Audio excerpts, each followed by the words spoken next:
Welcome to the Ask for Football Army Football Show. The Army Football Show is an insider's guide for cadets, old grads, and college football fans to follow the Army team throughout their season as they seek to beat Navy and claim the Commander-in-Chief's trophy. Ask for Football is brought to you by our sponsor, BuyerBarn.com. BuyerBarn.com is the world's first online platform for online sales and auctions of farm animals. That's BuyerBarn.com. Don't forget to follow Ask for Football on all social media platforms or sign up for our mailing list at askforfootball.com/subscribe. The show went in a different direction, but it's all good with us. We really hope you guys appreciate checking out the show, but before they get started, we've got to get some business out of the way. This show is sponsored by Craig Oxane, the Vice President of Residential Lending at Draper and Kramer in Chicago. For those of you that don't know, Craig is a member of the class of 1994. He can lend in all 50 states. He's based out of Chicago, and he is one of the biggest VA lenders in the company. He provides super competitive rates. Craig is going to give you the best deal that he possibly can. Friends, this whole mortgage process is super confusing, and with interest rates moving all over the place, now is not the time to strike a deal with some clown who's just trying to make money off of you. Deal with somebody who actually cares. Not a call center, not some random big box bank, or some mindless website. This is actually how the West Point network functions. Greg is helping us stay in business here in Ask for Football, and we're helping you get a better deal on a mortgage by introducing you to the very man that you need to meet. Plus, Craig doesn't charge any lender's fees for veterans. This is true for Navy vets, as well as Army vets, and even those guys and gals in the Air Force. That's a huge saving, around $1,300. If you think that $1,300 is not a lot of money, send that money to us here at Ask for Football, and we will accept it for you. Anyway, Craig Oxane is the VP of Residential Lending. Check him out. The link is on the Ask for Football website, or you can just Google it. Now we're going to roll into the interview. Again, we thank Caleb and Jim for coming on. It was an awesome discussion, and we look forward to bringing it to you. Thanks. Welcome back to the Ask for Football Army Football Show. This is an off-season edition, and we are graced by two Army football alums. We're going to dive a little bit deeper into their story and talk about their transition, how West Point and their career in the Army football impacted them, both in uniform, out of the uniform, and what they're doing today. But I'll pause there. I'm your host, Rob, coming to you from Fayetteville, North Carolina, here at the center of the universe. We got Dano Ikebesa coming out of coastal Connecticut. We're joined by Jim Zopelis and Caleb Campbell. Guys, how are we doing today? Great. Doing good. Hard as well. I'm just happy to be here, hoping to help the team in the playoffs. Yes, this will be amazing. All right, so both of you guys are former Army football players. Jim, you're a class of 96 guy. Caleb, you're a class of 2008. Both of you guys were Army football players. As mentioned, we're here to talk about your West Point experience and also how the fields of friendly strife set you up for success in your current endeavors. But I'll pass it over to Dan to kind of lead us through the typical cadet background stuff, and then we'll dive a little bit deeper into your story. Thanks. Excellent. Yeah, so Caleb, we've never met before. Jim, obviously, we know each other pretty well, but just to get everybody sort of acquainted, we'll start with you, Caleb. Obviously, where are you from? What year did you graduate? Company, branch? Like tell us your 5-minute commercial here. I'm originally from the Texas Panhandle, so I was born and raised on the red dirt roads of the Texas Panhandle, 7 miles south of the Oklahoma border. I'm pretty sure they put a football in my crib from as early as I can remember. And then I, found myself at West Point, and I graduated in 2008. My freshman year, I was in company F4. And then they did I don't know if they do it now, but up until my freshman year, they were like switching every year, or you would switch after your freshman year. You go to a new company. And then I went to B3.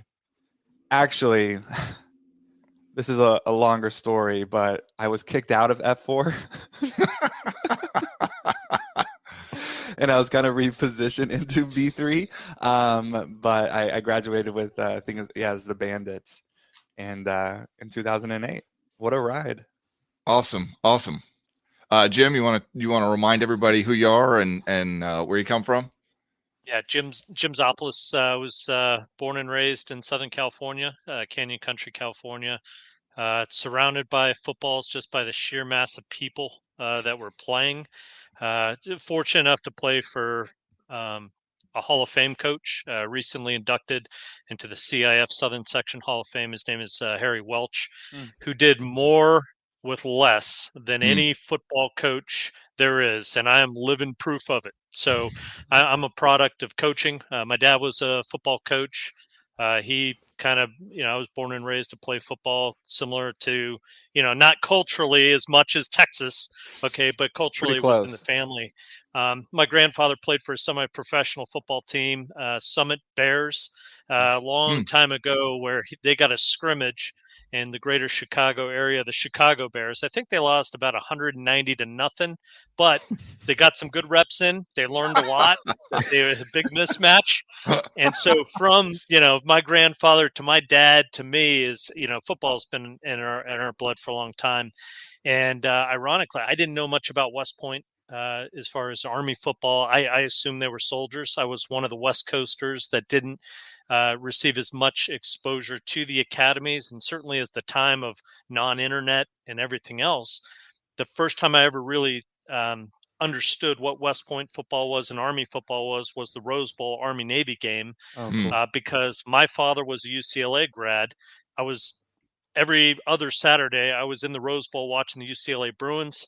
And when that game came to Pasadena, it finally the light was shown on there, and that was the first time that kind of sparked my interest on what it is that they're doing here, and how can I be a part of this type of stuff. So fast forward to getting out to West Point. I had a cousin that really kind of encouraged me to get there.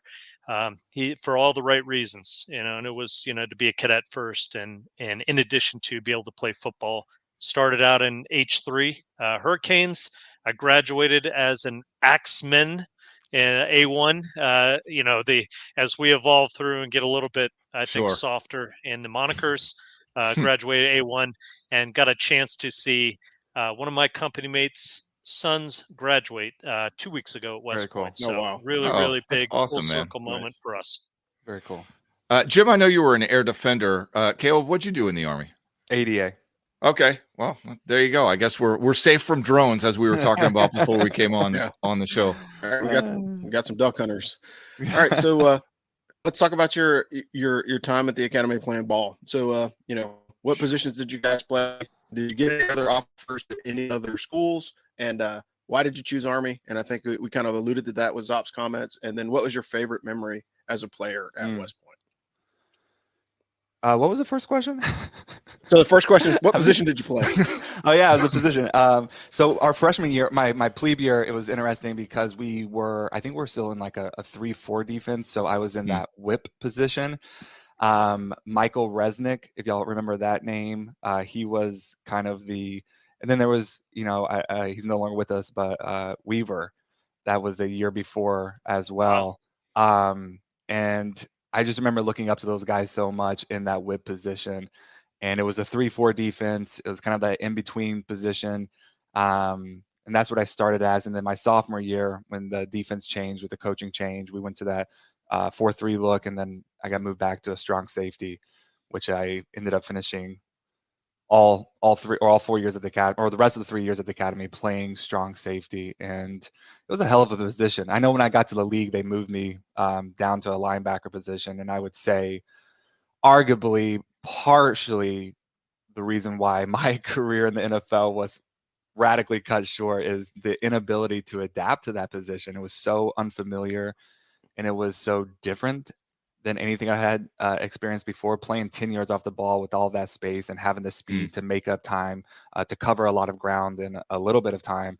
I loved it. But then being 4 yards off the ball, sometimes 3.5 yards off the ball, and playing so much with your hands, that was just so foreign to me.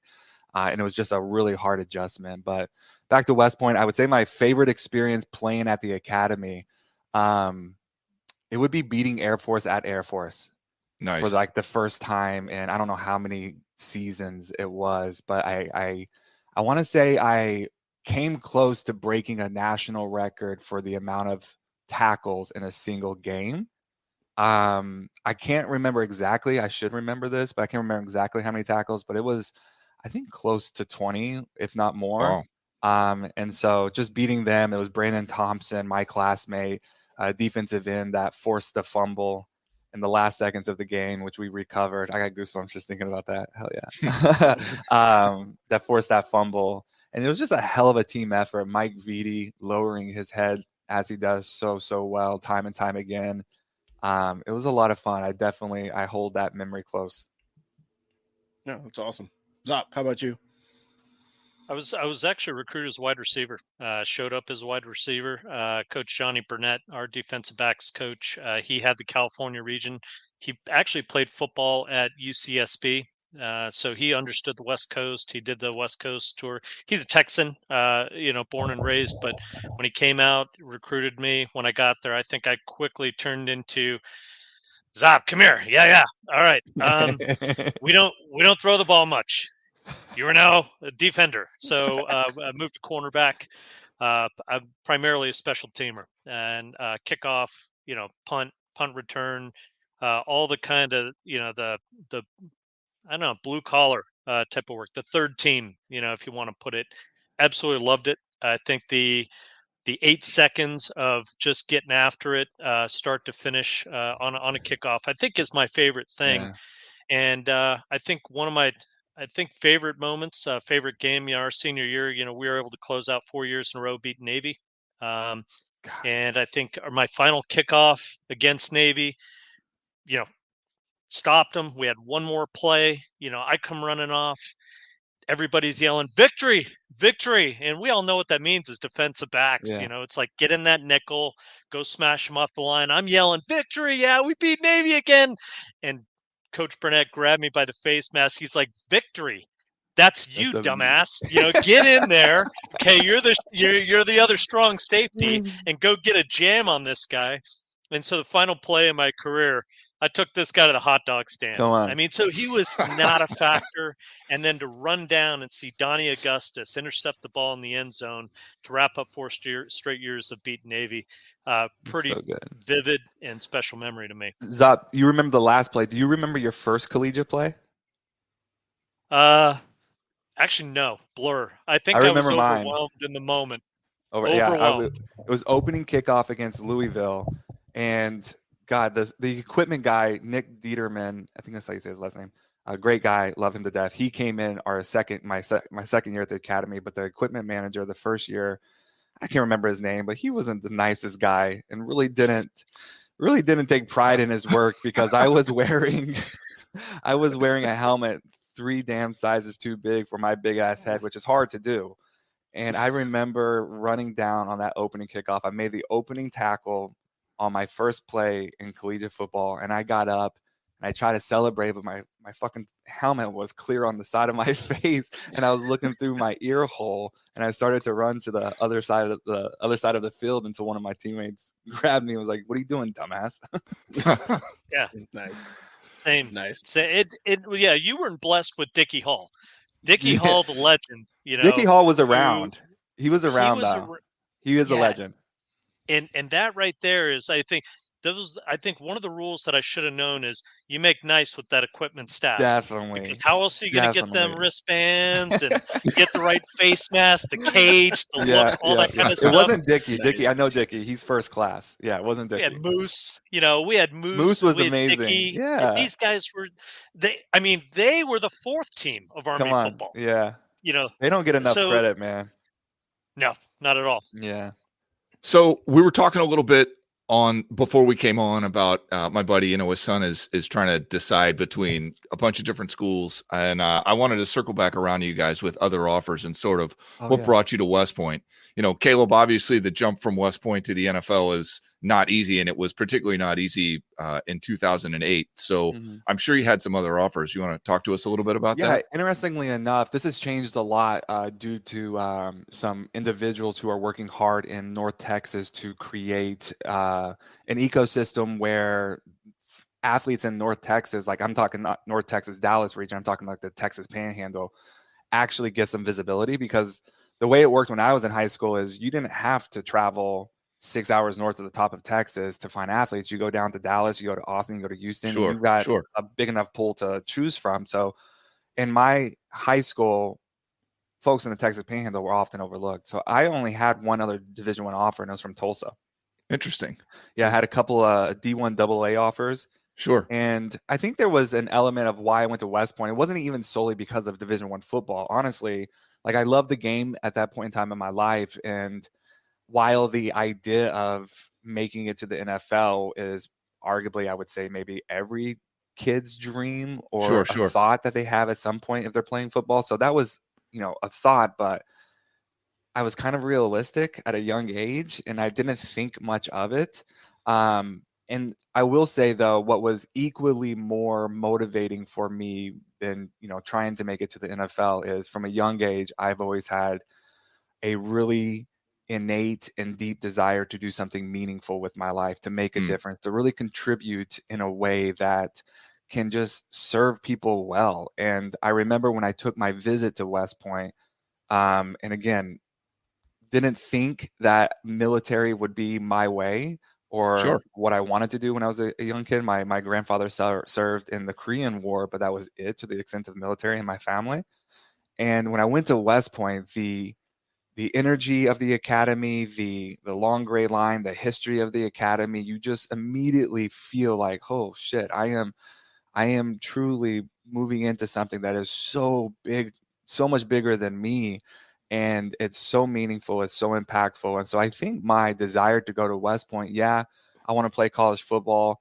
Yes, I want a really good degree and have a great college and get from a great college. But more than anything, it was a chance to really quench my heart's thirst to do something meaningful with my life. And that's ultimately what I think made me decide to go to West Point. Awesome. Jim? Mine was a little different. I think, as you can see, is Caleb is significantly larger and more athletic than I am. Okay, so options were slightly different for Jim Zopelis. Mine, in a way, is the recruiting process was frustrating to me because it was game tape, and what the coaches could see, and then the one opportunity to meet you, you weren't playing necessarily unless you were a blue chip All-American or unless you were a 5-star recruit. These assistant coaches were not physically showing up to your game. So really what would happen was on paper, I exchanged a lot of letters back and forth to Washington State. Threw the ball a lot. I was a, pretty decent wide receiver coming out of high school. And then what would start happening is we had a blue chip All-American named Chuck Osborne who played on the Desert Swarm defense aligned with Teddy Bruschi. Chuck Osborne was an absolute animal. He was right behind Rob Waltrip, if you remember that name, a total dominant nose tackle that could just impose as well. So when coaches would come down to see Chuck, in addition to that, they would say, okay, well, if you got 2 extra minutes, bring those other guys in. And I was one of those other guys. Sure. So I'd walk in at 147 pounds and they said, can you run a 10.5 100? I said, not in my street shoes. I'm like, so pass, a hard pass. So I think that through that is, I was recruited by small schools, Ivies, up here in New England. And it was, did you do well enough in school to do that? And then really what West Point did that the other schools did not is they committed to me pretty early. They communicated with me often. I had a dedicated coach in Coach Johnny Burnett, as mentioned, and ironically, we got a chance to catch up 2 weeks ago. I have a great relationship with Coach Burnett, and for him to really, it wasn't salesmanship. It was an instant connection. I felt drawn to the program. I didn't know anything about the Army, so I didn't have any bad Army habits to break. But it just felt right. I didn't even take a trip to West Point because once they committed to me, I didn't even take a trip. Didn't want to see it. I just said I'm all in. And I think from that point, it was then reemphasized by my cousin Preston McCormick, who was also recruited to play football, played for a year. And Preston told me, he said, you're not going to find a better academic opportunity than this because your class size is going to be 18 people or less. They're going to know your bad habits. They're going to fix your bad habit. And that professor's success is dictated on how well you do in their class. And that right there, I think, was the number one thing that said, get me on the bus. I don't have to pay for school. I get to earn my way into a career and to a college degree. And to have the opportunity to walk on there and compete for a slot to play for Army football, that was just such a big deal for me, and really kept me in school, kept me connected, and to this day it keeps me connected with everybody on this call and everybody in the Brotherhood. And I'm going to see them on the links in July at the Army Football Club golf tournament. And I would say very few, I wouldn't say no other programs do it. Very few programs do it like we do it, and it truly is a brotherhood. Yeah, this is a conversation I've had with my daughter. She went to Manhattan College, and now she's transferring either to probably Vermont or Rhode Island. And she told me, one of the biggest reasons is she says, you're still so close to your classmates. 30 years later, you go back to the football, watch football game, and that's like the biggest thing that you do, that month. And I want that. And I said, yeah, of course you do. Everybody wants that. Mm-hmm. And it's tough. It's not easy to find that out there. Go ahead, Rob. Yeah, it's a very unique anomaly, just having the connection. And I would say the connection gets better as you get older. And I think that's one of the advantages that comes from going to the academy and being at West Point is like when you're young and 18, like, oh, the freaking fat boys, man, I think they're special because, blah, blah, blah. Like that's how we were, because we were 50s guys. We had to walk to the stadium to play our games on Friday nights. You guys had buses and travel, right? We're literally walking out of the field house up the side of the road past the freaking Lust Reservoir to play our games. Now they have a whole new stadium, right? Yes. So things have changed a lot and it's evolved. But the reality of it is as you get older, like you can see, like those guys were busting their ass just as hard as you were, to make their grades, to play, collegiate level football week in and week out. And it's not an easy thing to do. And like, there's a level of respect that like 20 years ago, 30 years ago, it wasn't there. But like I can respect the game now a lot more as an adult than I did when I was a kid. I was 18 years old. I was young, immature, and just stupid.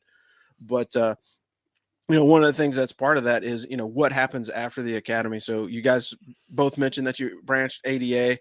How was that as an experience? Because I know at that time the ADA force was going through a drawdown, loss assured capabilities. We're not going to talk about all the changes to the Army at that point, but I know that the Army was evolving away from that capability. So as branching ADA, there's a lot of guys, even in my classmates, that were like, hey, I'm going ADA because I'm going to be out in 2 years because they're drawing that force down. And I know folks that did that, but did that impact your decision on branch, or were you going, because like our class, we had a whole bunch of guys that went FA, and the 97 motto is you can't spell fat without FA.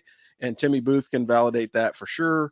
But, what kind of paid into that decision? And then ultimately when you started to transition out, was that part of it, your branch and your service, or was it just a confluence of events? We'd like to know more about that story. Zop, go ahead.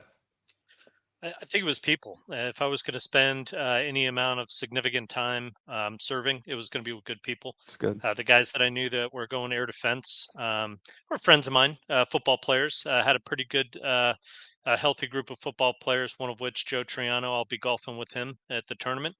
But I think that really is, to be able to openly collaborate about what's this Army career going to be about, what are we getting into? And then, my cousin has mentioned, another grad, he went air defense. His first assignment was over in Korea. He was actually doing his job every single day, readiness, they had to be, radars up and doing that type of stuff every single day. So that was interesting. It was, you're going to learn your job through reps, and there was no different than football, and so to get into air defense branch, ironically, I started out maneuver, loved it. 1st Brigade Infantry, 1st Infantry Division out at Fort Riley, Kansas, loved maneuver. And so from then I wanted to stay maneuver. I think, Rob, from your experiences, once you get into that mindset, now you're all in. Except this is humping stingers for those of us. This is humping stingers around through the backwoods for those of us who okay. Yeah, that's right. And Bradley's, better than Bradley fighting vehicle, to go and shoot 20 millimeter is pretty awesome. To maneuver with tank units, infantry units, combat teams, that type of stuff is, it felt like kickoff, just like you're in it, so that type of stuff grew on me. And originally I was going to be one of the guys that took the earliest exit possible. And nobody really wants to hear that. The recruiters don't want to hear this. Until you get in it, you don't know how much you really love the Army. I loved it. I thought it was one of the greatest and largest team sports there is. And so the longer I stayed in the Army, and my initial entry and being a platoon leader really was the greatest job. That's really what stuck with me and my opportunities, as far as once I, saw Donnie Augustus intercept that ball, my mind changed straight to the Army. That was Wow. the end of football for me. My Hmm. transition was focus on your next career. I was engaged at the time. I got married 2 days after graduation, Wow. and so my wife and I, 2 days after graduation, were all focused on El Paso, Texas, and then got to stay 20 years and have a Wow. Army family and a family. And it was something pretty significant to me that the success, I think, was drawn from being a part of my first unit, which was Army football. Wow. That's good. That's a Wait, that's a Zot. powerful sorry. statement, man. No, Yeah, go it's ahead, really Caleb. powerful. Sorry, I didn't mean to interrupt you, Rob. Zot, No. did your wife go to West Point? No. I might have met her in the city at an establishment where they provide adult beverages at a time in which I might not had certification to prove said age, yet they did not ask. That's fair. I found a very similar established location, except they asked when I got back to the academy, and it resulted in 120 hours. So, Oh, that's Yeah. brutal. Yeah. So That's to me, brutal. again, lower and under the radar, Yeah, I was yeah. undetected completely. Hey, Zop, what'd you do this weekend? I went down to the city, found my wife. What did you do? It was I after love the it. Temple game. Ironically, with a bunch of football players. Go figure. So Caleb, good. how about you? Because your path was a little bit different Yeah, coming out wildly. of the academy, but Wildly different. But Zop, I love hearing some of your story, man. I appreciate you. Yeah, my reasoning behind ADA was similar to Zop's people. Some of my closer friends and teammates also went that route. FA was a close second. But as you might know, or as some other people might know, it was kind of irrelevant for me at that time, simply because at that time, the discussions around the NFL draft and being able to play professional football we were having those discussions, and I ended up getting selected in 2008 by the Detroit Lions. And so when I graduated, I branched ADA, but I was immediately going out to Detroit to start off season, or to start the training camp process, essentially. But as so many of you know, on literally 2 hours before my first NFL contract signing, I got a call from my agent letting me know that, hey, something's going on. You need to get to the stadium ASAP. And I got to the stadium. That's when I walked in, and everybody that was somebody was, sitting in this room. And then I remember the AD. Oh, why am I drawing a blank on him? The AD of Army football, or of West Point, was on the phone, and that's when he, Kevin Anderson, and that's when he, told me that, hey, the policy that we put together your sophomore year, the alternative service obligation policy, no longer exists. We have revised the policy. We pulled it back. The strange thing is they actually did this 3 weeks prior to that day. For some reason, they waited until 2 hours before training camp to let me know, to let Detroit know, to let everybody else know that, hey, this is what's going on. And so I went back to immediately. I went back to West Point. It was too late to do anything else, so I served. I basically was a grad assistant with the football team for the season. Got a chance to work with Coach, Adam Wall, who I had built a really strong relationship with over the 4 years of playing for him. And tremendous coach, a tremendous man. Deeply appreciate him, and just the patience that he exuded with me day in and day out. Like, looking back, I'm like, God damn, you are a strong man for being able to put up with my shit all 4 years at the academy. But then I also, strangely enough, got the invitation when my story was being kind of broadcasted on ESPN, letting as the sports world was finding out that I had to return back to active duty. Rachel Nichols called me, and ESPN set up a quick studio. I stopped in Pittsburgh. I had a conversation with them, and then that kind of went all across all of the networks. And it was funny, long story short, my younger brother was born with a rare birth deficiency, and they had his leg amputated when he was, I think, close to 3. But now he's a 3-time Paralympian, world record holder, ESPY award winner. just won, or he's getting ready for Paris next year with USA Track and Field. He was sitting at the Olympic Training Center in Chula Vista, San Diego, and he was watching me on ESPN, and the man next to him said, "Man, I wish we can get a hold of this guy to get him on the bobsled team." And my brother was like, "Strange enough, I know this guy." And it's seriously how it happened. I remember driving back to West Point from Detroit. I did arguably 30, 40 interviews in the car driving. And then I had stopped in Pittsburgh to have that that live television interview. And I remember telling my agent at the time, like, "I am done. I'm exhausted. I'm drained. No more." And I kept getting this one phone call over and over and over again. I'm like, "What the fuck?"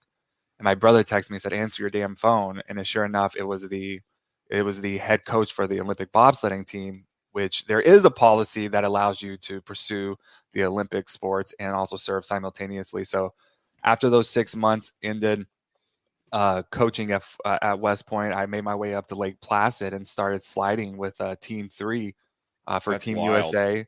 That is wild. Yeah, and still to this day, I would argue that is the greatest pickup line I've ever had. "What do you do?" Like, "Oh, I bobsled." "You want to ride in the sled? Come on." I don't know if I could say if I that. could just add one quick thing is, Yeah. if you said 2008 and I cleaned out my ears properly, as far as when the decision was made, we're unable to Mm-hmm. play in the NFL. The Army Football Club golf tournament was shortly afterwards, and I'm pretty Yeah. sure this is the weekend that I met you. So this Wow. interview here is full circle, and I got to see you having to see people try to rally around you Mm-hmm. and tiptoe around words and be very delicate with the situation, because we were so excited for you. Every single one of us, every single person that showed up, and every single former football player um, wanted to show their support. But it was very tough to see a Sure. bunch of strong men not be able to find words Sure. to say, "We're still with you, but man, this sucks, and I don't Yeah. want to take you to that place, but we're all with you." And so that, to me, is my first interaction with Caleb was then. Okay, so it was a quick handshake. You probably didn't realize it because of the fog, what was going on.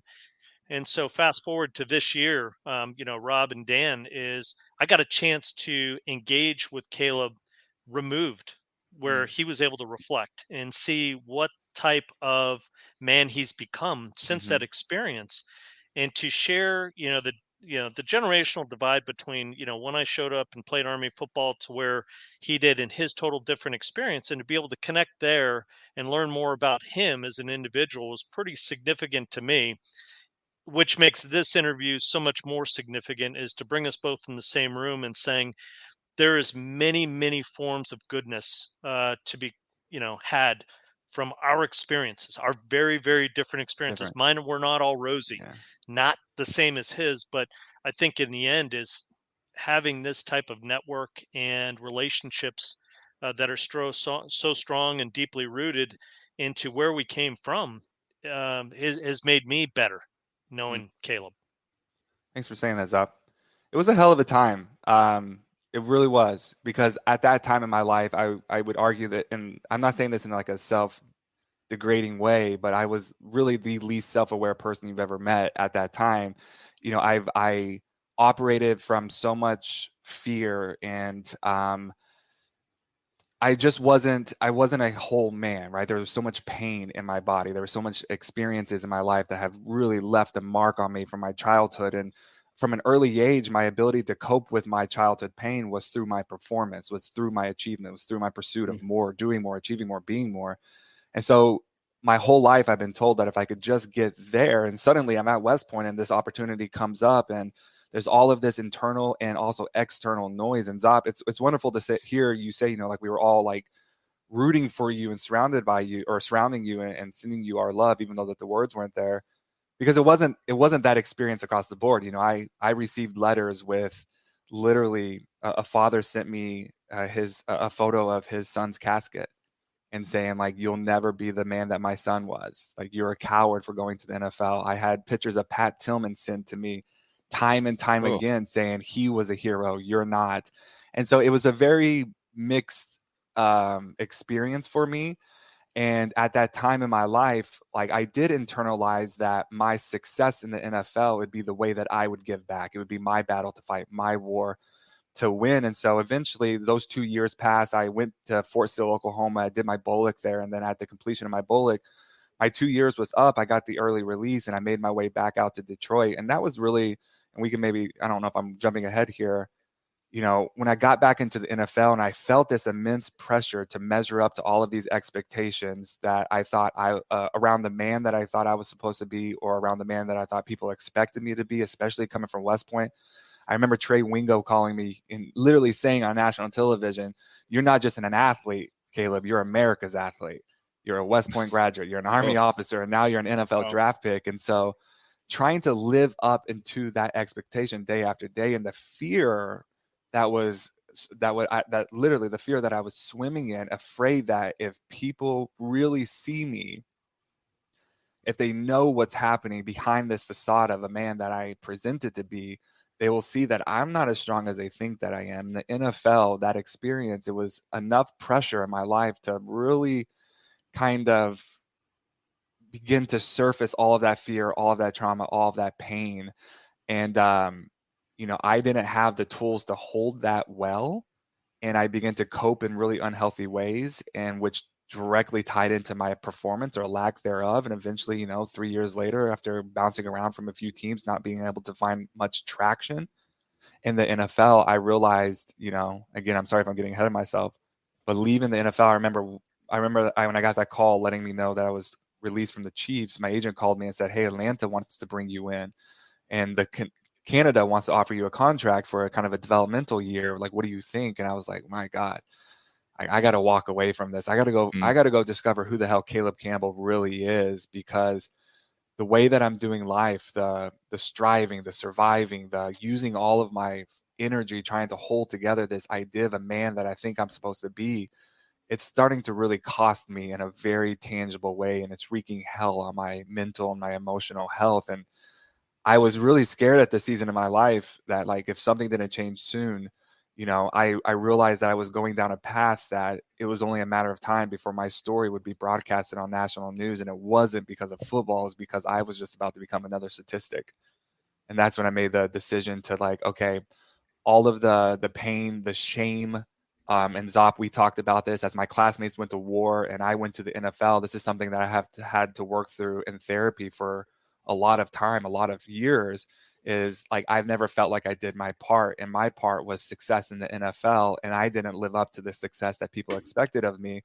Created a lot of internal shame, which was very challenging for me to work through. And again, not looking for sympathy in saying that, it was just been my process. That's been my journey. But Zop, what's been so great with you is that, you know, coming full circle, having a conversation with you, you know, and you mirroring back the goodness that you saw in me even way back then, it's been such a gift. And so I deeply appreciate that. I want to say thank you for that as well. Yeah. No, if not me, you know, so, you know, heck, I'm 5'7" on a tall day. Yes. I knew I wasn't going to get there. Okay. So I got a chance to be excited about the NFL through Joel Davis, you know, our left tackle that was absolutely monstrous, 305 pounds trying to run a 16-minute 2-mile. And he did it Wow. in order to prepare for the NFL. And so those are the types of things that we had to rally behind him. You know, I mean, honestly, like, get running, fat boy. If it wasn't for us to be, you know, getting behind him, he wouldn't have got to Indianapolis and got that opportunity to, you know, do things. The NFL Europe stuff with, you know, Jim Cantaloupe and Ron Lashinsky, other guys that we played with, is everybody around you. And as much as the pressure you had is 100% support from the rest of the team. So hopefully sharing that perspective, and then again is being able to collaborate together as a team and draw on each other's strengths to be successful together. That was the one thing that I always saw in you, and just like everybody that's had that opportunity. Colin Mooney, you know, so good. had himself a great opportunity. Josh Took full advantage of it. Every single one of us is behind you. Yeah, thank you. And I don't say all of that in any way. Let me be clear. like me sharing. This is my story. This is just my Sure, experience. absolutely. For sure. This was the story behind the story that now I spend all of my time on stages offering this story so that other people can find a glimpse of hope when they are living the facade of a life and they're using all of their energy trying to hold it all together. What's a new way forward? How do we do things a little bit differently where we can not only perform at our best, but we can also be fucking happy in our lives? I think a lot of West Pointers go through a thing where, I just turned 50 and it's like there's a reflective part of that, but then there's also, you go to West Point and people, whatever your experience is, people just sort of project whatever it is that they think that experience is supposed to be onto you. Yeah. God, that drives me crazy. I mean, it's fine, but I'm just who I am. Like, former college swimmer. I was in the Army for a while. Like, it's not complicated, but people, they just see that. And it's like, I can only imagine at your level, Caleb, that would have made me insane, like literally insane. Yeah. I would have probably lost it. But first of all, I want to say thank you for all the openness, guys, because I appreciate that. Just the honesty, having these open discussions are very, very important to not only just us as adults, but to the future of the program. And I would also say, as a guy who, been there, done that, got the t-shirt, fell out of an airplane a couple of times and all those things, he was right? Pushed. I was not pushed. I was jump master. Get out of my anyway. But when you look at it holistically, we all have our roles to play, and it comes with maturity to understand that there are differences between the guys that deployed or the guys that got out early or the guys that spent a full 20 years or the folks that are still in today, right? There's a large difference between that, and we all have a part to play.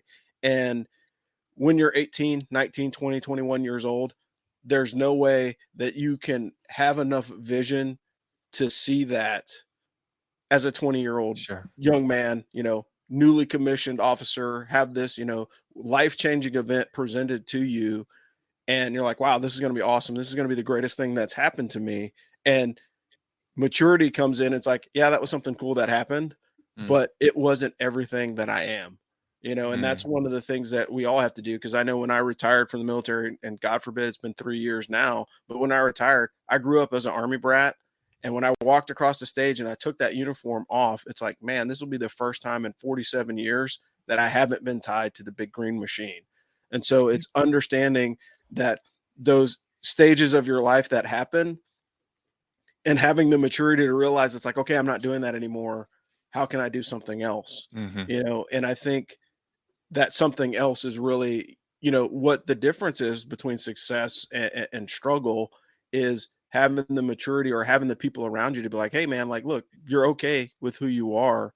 We just gotta, speak some words of encouragement. And as men, we're terrible at doing that. Like, that guy sucks. Like, he's just weak, and like, that's typical, and some people will say, oh, it's toxic masculinity, or it's, some other flavor of ridicule or joking or whatnot. But the reality of it is like, hurt people hurt.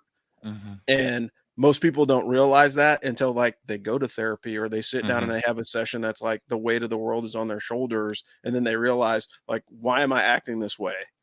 And usually the answer is because you have some deep rooted issue that you haven't processed yet, whether it been when you were 10, 20, 30 years old, who knows, but you just don't have the tools to do it. Yeah. And so being able to acquire those tools as you grow is very, very important. But I know that we want to talk about what you guys are doing today because, success comes in different forms. Zop, what's your gig? And then we'll go to Caleb. And then, you alluded to it, but definitely want to talk about what you guys are doing today and how the alumni, both West Point and the football team, have kind of supported you in your endeavors. Yeah, I think it's, if I could answer it two ways, like, what am I doing and why am I doing it? It's what am I doing is I'm a vice president of business development for a small defense contractor that supports naval aviation. Yes, I said naval aviation. Okay. So to me is I have to kind of redirect this and say they need my help. All right, go on. The second is, it's opportunity that was born through a very strong network and relationships. And, growing business through learning over the last 6 years, what it is that defense contractors do and how to bring value to the government. And, again, it's like, that whole, the thing about the dirty contractor. I don't know if you've heard it, that impression that all contractors are there just for the dirt, the money. And it's, if the government could have done it, they would have never released the contract. So you need my help. You need that 20 years plus worth of experience in order to bring value to the government and continue to evolve as a military. And so one is it was a great way to stay connected to the military. I currently work for a class of 1989 West Point graduate. It's trust. I think anything that is worth your time or effort, name, it has to be built on trust. And I trust, my boss with anything. I've developed that relationship over the last 4 years. I work alongside of him in 2 different companies, and we were both in the business development realm. He obviously did 21 years active duty infantryman, and he's got that head start on me. He had that 7-year head start in this business. So he's been able to mentor me along the way, grow my capabilities. We understood each other. We work similarly.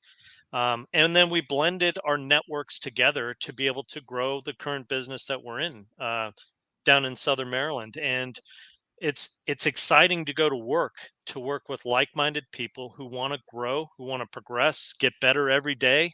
And so for me, it was initially not intended to just say, hey, let me dig into, this academy network or what have you. It happened through the things that we did together. We worked hard together, and this opportunity was born. I've been on with this organization since February, but I've stayed in business development in the government space over the last 6 years, and it's been a great career.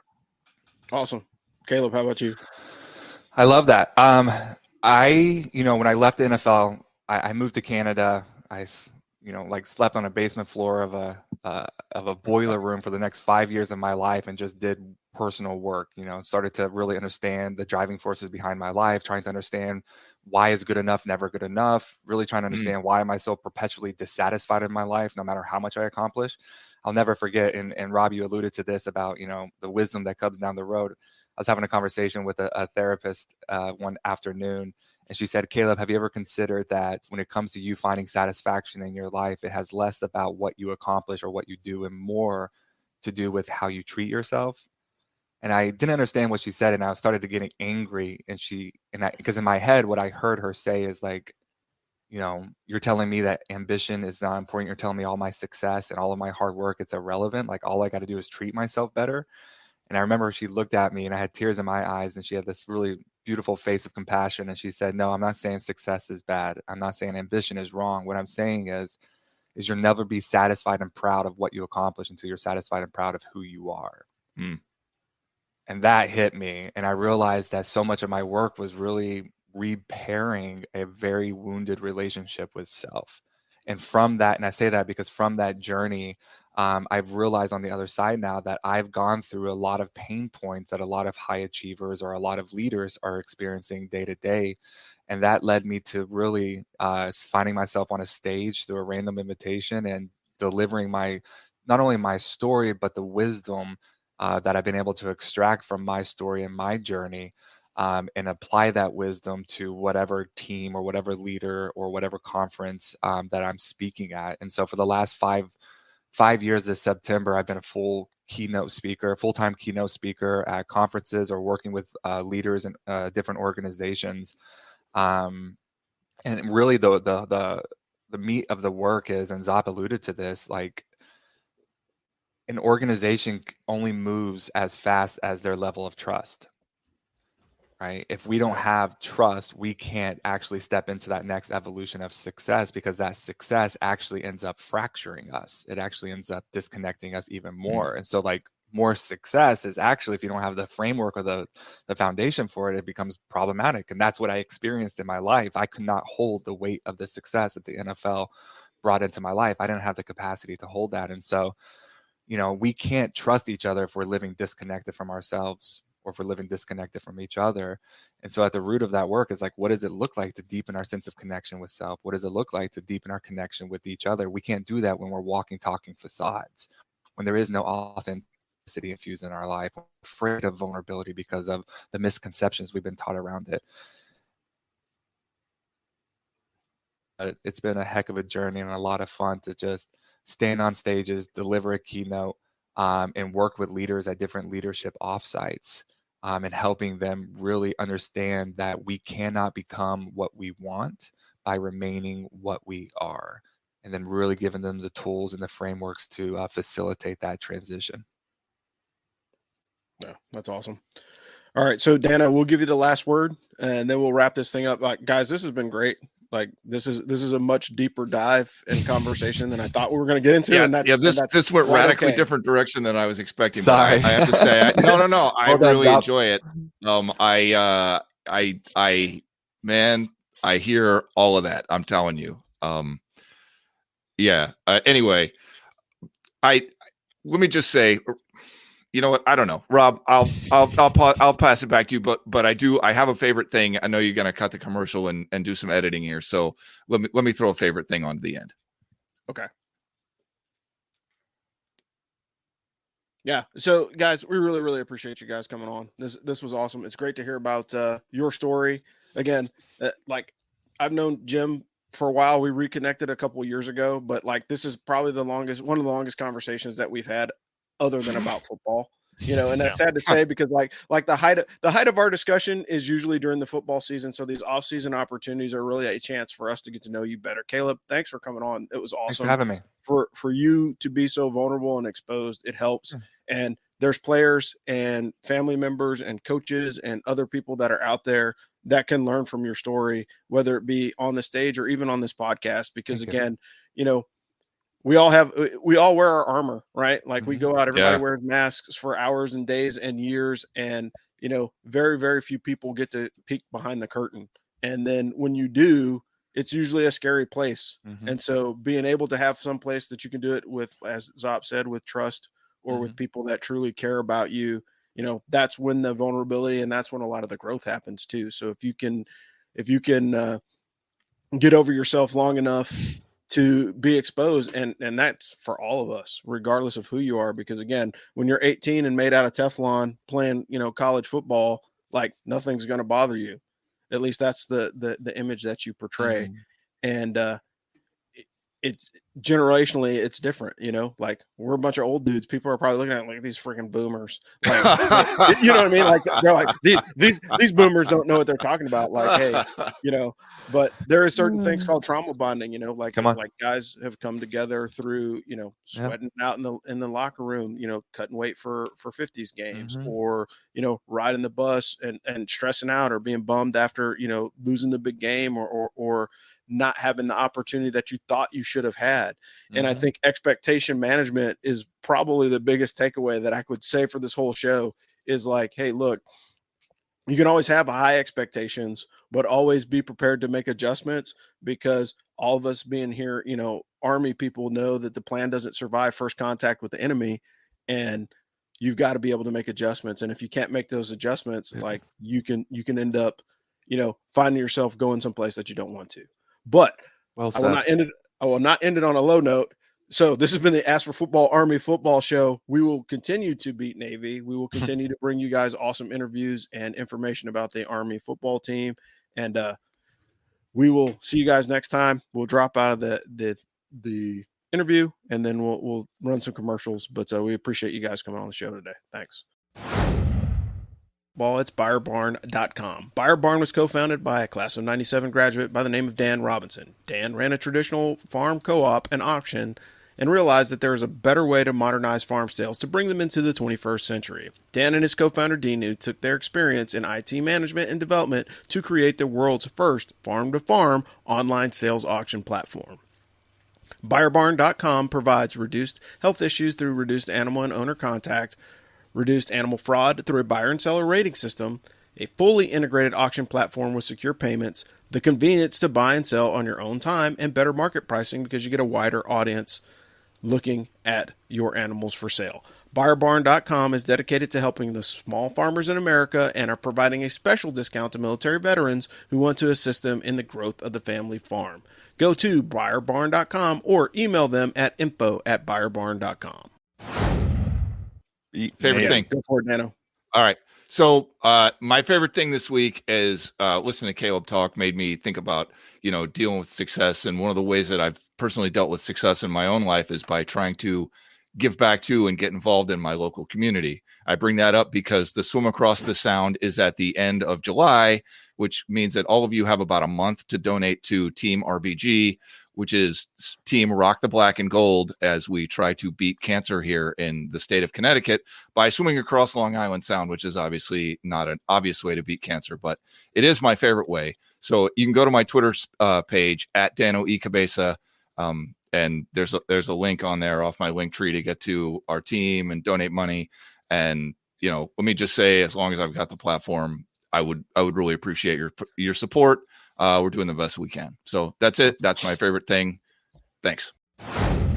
Thanks for listening to the Ask for Football Army Football Show. Tune in next week as Ask for Football brings you more Army football analysis. We'd like to thank our sponsor, BuyerBarn.com. BuyerBarn is the world's first online platform for auctions and sales of farm animals. BuyerBarn is dedicated to helping small farmers in America, and it's extending special discounts to military veterans who want to continue the growth of the small farming industry.